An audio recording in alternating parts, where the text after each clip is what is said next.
kita akan lanjutkan. Jadi yang ternyata sosmed ini banyak sekali yang namanya dijadikan ajang memang untuk curhat. Ini dari kalau kita ingat pepatah mulutmu adalah harimaumu. Di sini menurut data dari Southeast Asia Freedom of Expression Network atau SafeNet, tercatat 118 orang terjerat pasal Undang-Undang ITE sejak 2008 hingga November 2015. Ini ada beberapa contoh kasusnya. Ini di Bantul, ada ini ya di sini. Di Bantul, Yogyakarta, seorang ibu rumah tangga yang bernama Ibu Ervani Emi Handayani, 29 tahun, meringkuk di penjara gara-gara curhat di Facebook setelah suaminya berselisih dengan atasan di perusahaan tempat bekerja. Di akun Facebooknya dia menulis, iya sih Pak Har baik, yang nggak baik itu namanya Ayas dan SPV lainnya. Banyak yang lebay dan masih labil seperti anak kecil. Dia juga terkena masalah ini sehingga dia Ervani kemudian diadukan dan diadili di Pengadilan Negeri Bantul. Meski kemudian hakim mengeluarkannya dari tahanan. Selanjutnya ada yang namanya Fadli Rahim, seorang pegawai negeri sipil di Goa. Di Goa kok ada ini ya, ada apa namanya? Ini nama daerah Pak. Oh nama daerah. Oh, G-O-W-A tulisannya. Kirain saya kok Goa sekarang udah ada internet segala gitu ya. Ternyata Goa ini nama kota ya. Duduk di kursi terdakwa gara-gara menulis di grup chat mengkritik bupatinya dengan bahasa Makassar yang kurang lebih berarti begini nih.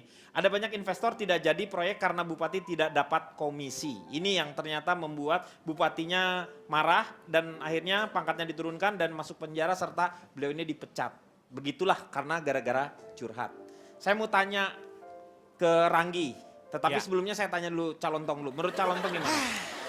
Saya dari tampang humoris bukan pegulat. Disingkat apa? Tahu bulat. Oh tahu bulat. Berkaitan dengan curhat, kalau tadi yang pertama tentang pergaulan ya. Nah. Ini mungkin lebih sesuatu yang serius dan dampaknya juga terlihat. Iya, pekerjaan. Iya. Ini hati-hati. Hati-hatinya kenapa? Karena kalau nggak hati-hati bisa celaka. Tadi dua contoh kasus itu Betul. karena curhat yang tidak hati-hati ya. Iya. Memilih-milih. Karena begini Pak. Karena hati-hati itu bisa menjadikan nasib baik gitu. Jadi nabati itu seperti nasib baik karena hati-hati. Nabati, begitu. Nambah. Nambah. Iya. Barusan aja di sini kepikiran. Ya, nanti dibayarnya juga kan nanti, Pak. Saya lanjutkan Pak. Iya. Nah, ini baru lanjutkan karena tadi udah ngomong. Karena begini Pak, prinsipnya curhat itu kan sebenarnya dibutuhkan pada dasarnya adalah mulut. Betul. Awalnya sejarah orang curhat itu pakai mulut. Betul. Karena curhat itu bisa bercerita. Tapi curhat kemudian bisa kalau tidak terbatas jarak itu pakai mulut. Kalau terbatas jarak bisa pakai tulisan. Surat. Surat. Misalnya. Kalau sekarang zaman teknologi memanfaatkan teknologi sosial media. Sosial media. Itu adalah media-medianya. Tapi sebenarnya batasan curhat mau pakai mulut, surat atau media apapun itu harusnya batasnya sama. Yaitu? Karena itu hanya medianya yang berbeda. Iya. Batasannya kalau kita hati-hati di batasan itu dari awal, saya yakin dengan media apapun kita tidak akan mengalami masalah-masalah itu. Curhat apapun itu harus batasannya yang jelas. Kepada siapa, Untuk siapa? apa yang mau dibicarakan, sampai seberapa jauh yang dibicarakan. Itu batasannya harus jelas. Terutama di pekerjaan. Yang kedua, kalau misalnya dalam lingkungan itu di kerja, tempat kerja Anda isinya orang yang sering curhat, Anda lebih baik jadi pendengar. Jadi pendengar. Jangan gampang terpancing untuk ikut curhat. Paham maksud saya? Paham saya, paham. Lebih baik menjadi pendengar. Anda paham nggak? Oh saya jelas enggak dong. Yang penting Anda paham buat saya udah puas. Iya. Ya minimal Anda harus paham dengan apa yang Anda keluarkan dari mulut Anda, baru Anda mengerti dan paham kepada orang lain. Anda nggak paham bagaimana menjelaskan kepada orang lain. Nah sekarang saya paham setelah Bapak jelaskan. Nah, dari tadi tuh dia nggak paham. Makasih loh Pak, Bapak udah memberikan penjelasan. Oh terima kasih, justru saya sekarang nggak paham Pak Den. Iya. Kalau curhat itu Anda harus tahu bagaimana bentuk dan kondisinya. Jangan pernah curhat apalagi dalam masalah kerjaan, masalah atasan, kepada siapapun.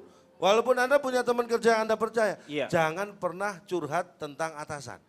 kejelekan atasan sekalipun, jangan diceritakan kepada yang lain, Iya. ya. Benar Terus itu. jangan pernah ngadu, ini yang penting. Nah ini Pak denger, jangan sampai ngadu. Ngadu dalam arti bukan judi, bukan. curhat lo ya. Ngadu Walaupun gimana maksudnya? atasan kita itu Mengadu. Oh satu dengan yang lain diadu. Misalnya oh saya nih. kira ngasih ngadu. Ngadu. Jadi Pak, mohon mengadu. maaf, Ketua Paski Jakarta nggak ada tes kesehatan Pak ya? Ini ketua saya loh. Iya, Ini ketua iya. saya loh. Udah diam Anda. Saya bela. Oh ini ketuanya? Ketuanya. Oh nggak heran mengurusnya gini. Mengadu maksudnya apa itu? Jangan mengadu, jadi kalau Satu dengan curhat. yang lain gak boleh diadu. Nah, kalau Anda punya teman, misalnya teman Anda di kantor itu ada 5 gitu ya. Padahal Anda nggak punya kantor. Lagi mana Anda itu punya kantor ada 5, Anda nggak punya kantor. Nah, makanya berarti kan Anda mengadu orang itu. Orang nggak punya kantor kok ngaku-ngaku temannya di kantor 5. Nah, Iya juga ngapain orang nggak punya kantor kok diadu-adu? lu gimana sih ngadu? Yang bener dong ini. Maksudnya mengadu itu adalah kamu menjelekkan Misalnya seseorang nih ke sini. kamu punya teman si A, si dan A, si B. si B. Kamu ketika ngomong si A, kamu menjelek-jelekan, kemarin si B itu ngomongin kamu, katanya kamu itu si B.